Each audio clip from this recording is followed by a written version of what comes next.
So today we are talking about sex. And the first question is, will sex hurt as baby gets bigger? And the answer to that question is, well, it may be uncomfortable as your stomach starts to get bigger. So you have to find new and different ways to enjoy sex. So maybe different positions. Like I always say, the way you get the baby in is sometimes the way that we get the baby out. So you might try sideline positions or even have to do the rodeo position sometimes. But it's more about pleasure, comfort to be your guide at that point. So your sex drive during pregnancy may fluctuate. Sometimes your libido is way up there, and the next moment you may just feel like you just don't care about it, which is all normal. But I will say to the partners, to help your wife or your partner to be more interested in sex is to make them feel love. Do share the responsibilities, the household chores. In today's society, a lot of women, they go out and work and then come home and they have to take care of the family. And then being pregnant, that puts a lot of strain on the mom. So if the responsibilities are shared in the household, that may make the woman more interested in sex. But like I said, it fluctuates for men and women during a pregnancy. So don't be alarmed. In our first trimester, the mom, she's had morning sickness. Her breasts tend to be more tender. She don't want you to touch her. But there's other ways to be intimate without having intercourse. So maybe explore other options as well. So you may have heard that when you have sex, that'll help get the baby out. But the process is that when you have sex, it's the release of oxytocin, which is the love hormone, that if the other process are in work in place, then it can't help stimulate or start labor. So when you have sex, the sperm is a prostaglandin. So the process is that the sperm will help soften and get the cervix right in preparation for the labor process. So sometimes the midwife may tell you to go have, sex. What gets the baby in, gets the baby out. Just the moments of caressing each other, soft kissing, hugging, all that plays a role into helping to stimulate labor because it releases that natural oxytocin, and that's what's needed for labor to start. In the beginning of the pregnancy, you may have some nipple tenderness or some breast discomfort, and that's due to the hormones that are changing and taking place in your body. Get your breasts prepared for to be the milk machines for your babies. So it's the increased circulation from the blood, increased fat deposit, getting your breasts ready for preparation to breastfeed. So at that time, they may be looking voluptuous, your nipples are just on high beams, and it's a look, don't touch situation. So you need to talk with your partner during that time. It does tend to go away by the second trimester, but that is common, and especially in the first trimester, to have the nipple tenderness and the breast tenderness as well. So the next question is, can you have sex during labor? So you can have sex during the early part of labor because the processes of the releasing of the oxytocin, just the kissing and caressing, all that helps just to get labor started. But if your water has broken, if you lost the mucus plug, I wouldn't advise you to have sex because you have to make it safe and also clean. You don't want to risk any bacteria getting to the baby or causing an infection.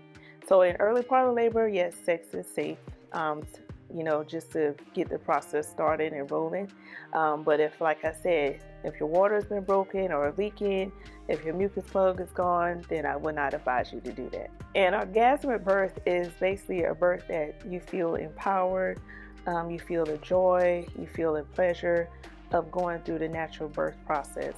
During an orgasmic birth, the woman, she rides the waves and does a fight against the contractions. So she's feeling the pressure from the waves, but also she's feeling that power surge that her body is giving her to birth her baby. So orgasmic birth is more about the joy, the power, and the heightened experience that you have during the labor process. What would sex be like after having a baby?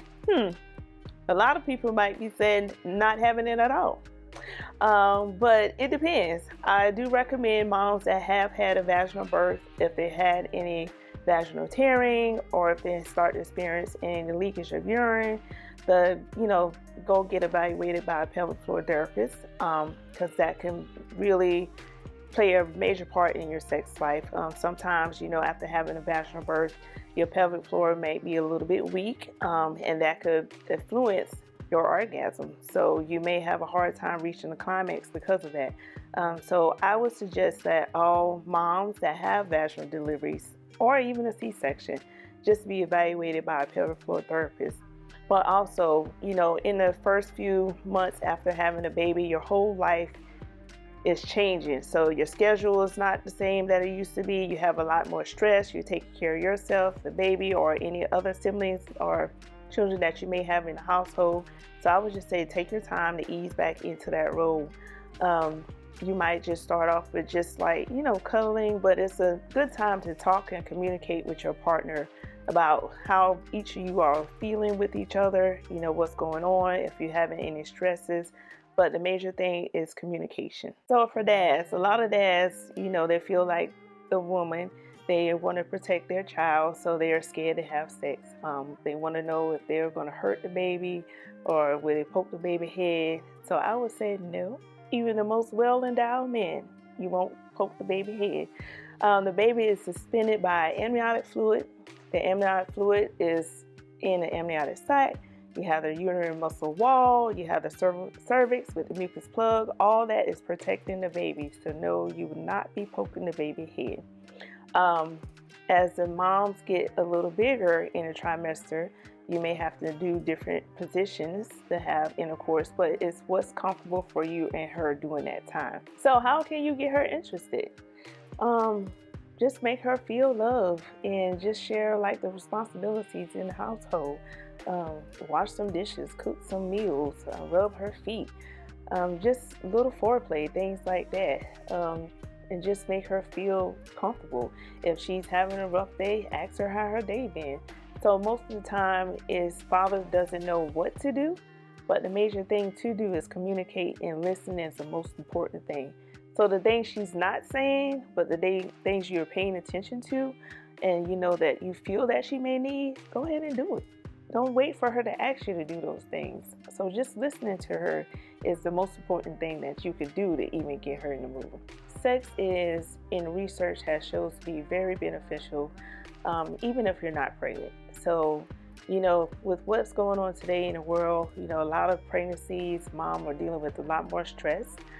So sex has been shown to release stress, stabilize your mood, even if you have a good orgasm or more sound sleep. Also, it's been known to boost your immune system, lower your blood pressure. So it has a lot of benefits. So if you're ready for it and if you're up to it, then by all means, it's safe to have it during pregnancy. But there are some situations that if you're pregnant, you have risk for preterm labor, or if you have cervical incontinence, or if your water has been broken, that I would say you should refrain from having sex. But if you have any questions or concerns, always consult with your provider or your midwife.